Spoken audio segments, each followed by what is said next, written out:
Com a reencarnação, desaparecem os preconceitos de raças e de castas, pois o mesmo espírito pode tornar a nascer, rico ou pobre, capitalista ou proletário, chefe ou subordinado, livre ou escravo, homem ou mulher. De todos os argumentos invocados contra a injustiça de servidão e da escravidão, contra a sujeição da mulher à lei do mais forte, nenhum há que prime em lógica ao fato material da reencarnação.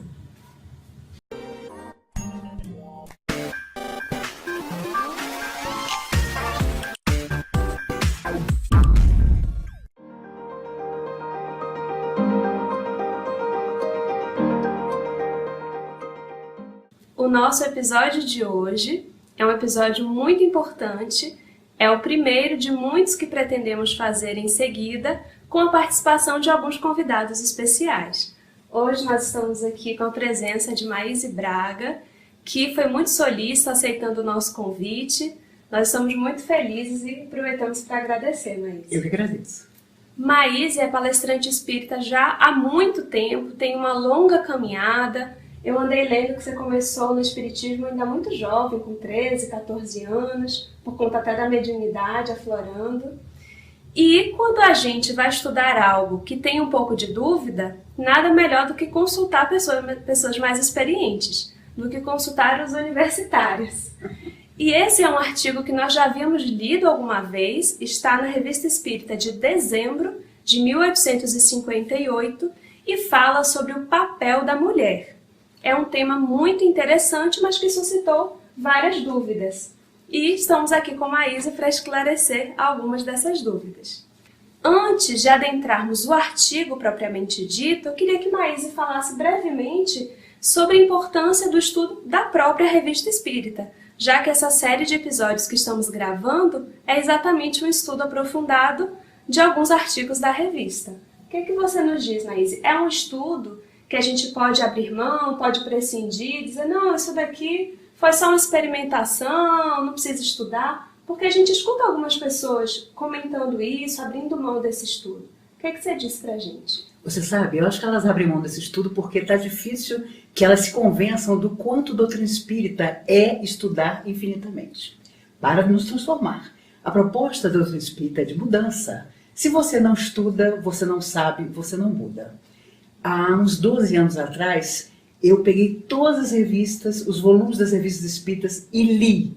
E eu fiquei impressionada com a minha ignorância, fiquei impressionada com a minha ignorância sobre Kardec, sobre essa figura extraordinária. A gente fala, foi codificador da doutrina, mas a gente não tem ideia, a não ser quando lê todos os volumes da revista espírita, o que ele foi para a época, o que ele foi respeitado pelo pedagogo que era, mas o cuidado que teve de não se colocar como pedagogo para codificar a doutrina espírita.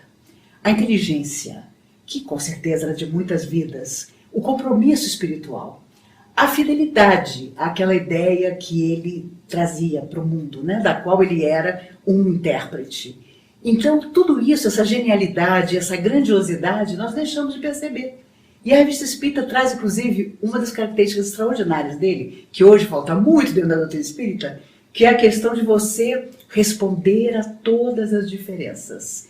Ele fazia questão de responder às cartas de todos os adversários da doutrina. Ele não se considerava adversários pessoais, mas ele fazia questão de responder todos aqueles que criavam dificuldades para a compreensão da doutrina espírita. E o fazia dentro de uma lanieza de trato que só a época dele, o homem que ele foi, pode explicar. Então são tantos ensinamentos para a nossa personalidade e como tudo começou e deveria ter continuado, que é por isso talvez que muita gente fuja da leitura de obras tão importantes. Verdade. A próxima questão que a gente até anotou aqui, que veio com a leitura do artigo O Papel da Mulher, é assim. Nesse artigo, quem lê ou quem já leu vai perceber que Kardec usa uma linguagem poética e ele vai descrevendo algumas qualidades, inclusive qualidades físicas da mulher. Nós até grifamos algumas só para ilustrar, para quem não leu. Ele diz, por exemplo, assim: jovens mulheres, Deixai flutuar vossos cabelos, pois que Deus para isso os criou. A mulher deve ser simples no vestir, já saiu bela demais das mãos do Criador para ter necessidade de adereços. E Kardec escreveu isso na França em 1858. Quando a gente lê isso hoje, né? A gente está em 2017 e no nosso caso aqui no Brasil. Como ler isso, sabendo de todas as qualidades de Kardec, sabendo que de forma alguma ele era machista ou de forma alguma ele colocava a mulher de forma secundária, a gente até vai comentar mais adiante sobre isso, mas como ler isso, entendendo essa questão do contexto, os objetivos dele nesse artigo, como interpretar isso, Nancy? Eu acho que ele foi um homem do tempo dele. E acho também, e acho bonito demais quando ele escreveu isso, porque ele mostra o poder de sedução que ele queria mostrar que as mulheres tinham. Na simplicidade, né? A questão dos cabelos, ao longo do tempo, tudo muda, né? Embora para muitos homens e para mulheres também, isso pareça uma situação, uma questão importante. Uhum. E é preciso lembrar, inclusive, que Kardec foi casado com a Amélie Boudet, que era 13 anos mais velha do que ele. O que já é uma quebra de paradigma. Já começa por aí uma quebra tremenda. E ele era apaixonado por ela. Há relatos de passeios que eles faziam, que ele era extremamente romântico, subia nas árvores até com certa dificuldade, que ele era gordinho, para tirar frutas e endereçar a ela, que estava embaixo, sabe? Eu acho que existia sempre uma beleza no relacionamento dos dois. Tanto que quando ele desencarnou, ela dedicou a vida dela até o fim a não deixar morrer as ideias e a própria doutrina espírita.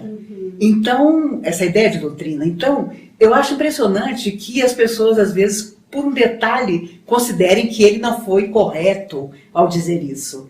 Eu acho fantástico porque ele via tanta beleza na mulher que eu acho que ele percebia que qualquer fosse a maneira com que ela se apresentasse, e ele diz exatamente isso, quanto mais simples ela fosse, mais sedutora ela seria, porque a própria figura dela, exatamente, a própria importância dela na sociedade já significava toda uma sedução. Perfeito. Isso me fez lembrar, há um tempo atrás, quando o Evangelho segundo o Espiritismo fez aniversário, a gente estava lendo o livro Obras Póstumas, e aí aquele momento em que ele se recolhe para poder organizar, né, os artigos, os textos que entrariam no Evangelho segundo o Espiritismo. E aí lá no final do livro Obras Póstumas tem uma carta que, estando distante, ele estava em férias para poder se recolher por orientação dos próprios espíritas, e escreve para ela. E é tão interessante assim, porque por muito tempo, na época mesmo da juventude, não que eu ainda não seja jovem, mas da juventude espírita, lá em Salvador, até por conta daquela imagem do quadro que a gente tem de Kardec, a minha visão dele era só de seriedade. De austeridade. De austeridade. E isso me afastava, né? Parecia algo assim distante, alguém que realmente se organizou a doutrina espírita. E ver a forma como ele se dirige à esposa, o carinho, a forma como ele escreve, aquilo me aproximou tanto dele, assim, do Kardec humano, do Kardec, que é esse Kardec aqui, um Kardec poético, né? Exatamente. Muito bacana. Uma terceira pergunta, que tem a ver com esse artigo e com outros artigos também. Tem um que fala sobre a mulher ter alma ou não ter, e aí vale a pena ler para poder saber o que é que o codificador fala sobre isso. Tem 2 artigos que são até em sequência, por conta de uma questão dos Estados Unidos na época, 1867, da mulher ter direito ao voto ou não, e ele se posiciona sobre isso, que é muito interessante. E aí, consultando esses artigos, a gente percebe que, apesar de o tempo inteiro ele trazer essa igualdade da mulher diante do homem de direitos, mas em vários momentos ele fala de uma diferença de atribuições, que o espírito não tem sexo, não tem gênero, mas existem momentos em que temos uma experiência no corpo feminino e em outros momentos a experiência no corpo masculino. E que existem atribuições, deveres, tarefas que são específicos a cada uma dessas experiências. Nós até separamos um pequeno trecho para ilustrar o que ele diz. Da igualdade dos direitos, seria abusivo concluir pela igualdade de atribuições. Deus dotou cada ser de um organismo apropriado ao papel que deve desempenhar na natureza. O da mulher é traçado por sua organização, e não é o menos importante. O que é que você comenta sobre isso, Maísa? Você sabe, eu acho importante que ele tenha colocado isso numa época tão recuada, porque durante muito tempo mesmo as mulheres foram vistas como nada. Na Idade Média, elas não tinham alma mesmo. Entretanto, eram responsáveis por todos os males que o demônio, através delas, exercitava sobre o homem. E eu acho importantíssimo que ele tenha colocado isso, porque a alma, quando vem à Terra, vem do espaço para progredir. E os espíritos dizem que há espíritos, almas que pedem, que optam por muitas vidas como mulher. Outros se afinizam mais com a questão masculina, vêm em muitas existências como homem. Mas sempre há uma alternância. Para alguns espíritos, menor do que para outros. O importante é que ele coloca uma coisa certa. Quando você é mulher, você vem com determinadas especificações. Inclusive, durante muito tempo, inclusive hoje, para passar por determinadas restrições, frustrações, impedimentos, que naturalmente você procurará superar, mas que você vai vivenciar. Então, isso é lição para a alma eterna. Às vezes vejo amigos dizendo, nossa, fulano é tão machista, na próxima vida ele vem como mulher para saber como é que é passar por esse processo de não respeitar o outro. Isso, em termos gerais, é bem provável. O importante é pensar que sempre antes de vir à Terra, mergulhamos nas nossas necessidades pessoais e naquilo que coletivamente nós vamos precisar fazer para avançar. Sempre para avançar. Emmanuel não era, vamos dizer, um espírito feminista, mas através de Chico ele disse duas coisas sobre a mulher extraordinárias. Certa feita ele disse que Deus confiava tanto na mulher que entregava um filho a ela 9 meses antes de entregar ao pai. Olha só. E é a pura verdade. A segunda, uma vez, numa conversa, ele disse a Chico, quando a alma se conscientiza profundamente do que deve transformar, sempre renasce como mulher. Então veja você que o próprio Emmanuel admitia que na hora que você chegava do lado de lá, que você tinha um painel bem amplo do que você tinha que superar. Das necessidades reais, das superações, de romper preconceitos que ainda existem e são muito mais camuflados, mas não deixaram de existir, você mergulha como mulher. Então eu tenho certeza que Kardec, já sabendo disso, disse isso, que havia coisas bem específicas da relação da mulher com a vida, com as pessoas em torno dela, que às vezes era preciso entender que eram diferentes do homem. Isso existe até hoje. Com certeza. E agora, uma última pergunta. Em relação ao movimento espírita. Maísa tem muito mais experiência do que eu, muito mais tempo de caminhada, mas por conta da própria necessidade da vida, de mudança, a gente também já foi passando ali um centro espírita aqui, outro ali, viemos da Bahia, e depois Rio de Janeiro, Manaus, Brasília. E uma coisa que sempre chamou muito a minha atenção é que, apesar de existirem mulheres, obviamente, nas casas espíritas, de movimento espírita, em diversas atribuições, até mesmo como presidentes, como responsáveis pela casa espírita, mas quando nós observamos, por exemplo, a evangelização infantil, assim, com folga, tem mais mulheres. Mas quando nós observamos a tribuna espírita, as expositoras, tanto nas palestras normais e especialmente nos grandes eventos, grandes congressos, só de olhar os cartazes, o folder de divulgação, a gente já percebe uma discrepância. É uma mulher, 2 e 8 homens, 10 homens expositores. O que você diz? Isso é de agora? Você já observou isso há muito tempo? Olha, isso sempre existiu. Quando eu fiz minha primeira palestra, eu tinha completado 16 anos. E seu Mário Carvalho, presidente da Comunhão Espírita, onde comecei, por orientação espiritual, me propôs a palestra. Ele escutou coisa do arco da velha. Não só porque eu tinha só 16 anos, mas porque era mulher. Eram duas questões. Eram duas questões absolutas, complicadas. E só um ano depois, um dos grandes amigos dele, que também era presidente de um outro centro, teve coragem de me convidar. Coragem! E coragem foi a palavra usada. Eu tinha 17 anos, uma vida correta, eu tinha sido presidente, era presidente da Mocidade Espírita da Comunhão, E eu lembro que as pessoas comentavam, nossa, você foi corajoso, convidou a Maís para fazer uma palestra, além das palestras que ela faz na comunhão, tutelada pelo Mário. Seu Mário já faleceu há 20 anos, nunca me contou as coisas que contaram para ele. Depois que ele morreu, que as pessoas me contavam. E uma vez ele disse para mim, se alguém fizer qualquer comentário sobre o fato de você, uma menina, fazer palestra, diga que o presidente da casa, que sou eu, está sempre no último banco do salão ouvindo você falar. Eu nunca perguntei para ele por que ele me mandou dizer aquilo. Mas hoje eu entendo perfeitamente que ele devia escutar cobras e lagartos. Veja que não deve ser por acaso que poucas mulheres até hoje surgem como oradoras.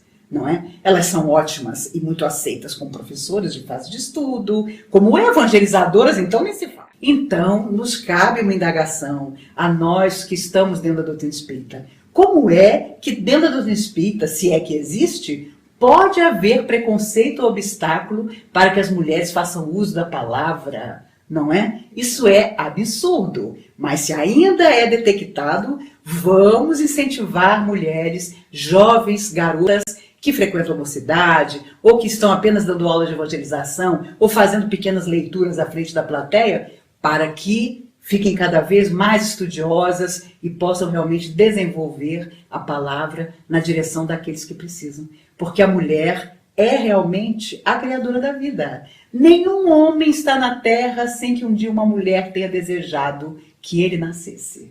Então só isso já mostra a nossa superioridade espiritual, não é? No sentido do espírito mesmo, da escolha que nós fazemos e da possibilidade de também mostrarmos ao homem que vamos seguindo juntos, sem a falsa competição, sem imaginar, não, eu preciso ser melhor que um homem. Isso ainda é complicado, ainda existe e precisa desaparecer. No dia que nós não estivermos sequer discutindo isso, então teremos chegado a verdadeiras conclusões.